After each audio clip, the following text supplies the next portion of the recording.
ύψος ή 2 μέτρα ύψος. Εντάξει, δεν τα πιάσα όλα. Ναι, ευτυχώς.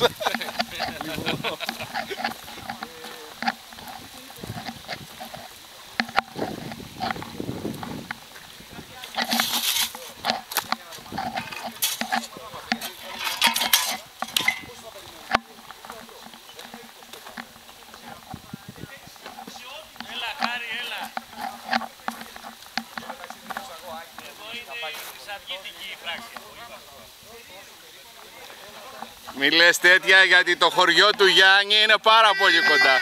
Για να σηκωθούμε όλοι. Μη λες για Χρυσαυγή, γιατί το χωριό του Γιάννη είναι ούτε ένα τέταρτο από εδώ. Τι μεγάλο κομμάτι.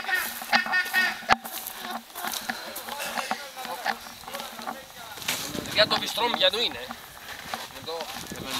Του γιατρού μας κοιμάται. Δύο τσαντούλες στα πλάγια ωραίες. Ωραίες τσάντες. Έτσι έχω το πολύ ωραίες. Είδες στο βεστρόμ με τις μαύρες τις μανιφές είναι ήδη πράξεις. Έχει τσαμάλι. Και το ίδιο στο 100. Τα τσαντάκια. Όπως είναι πέρσι την άλλη για την ανωδιών.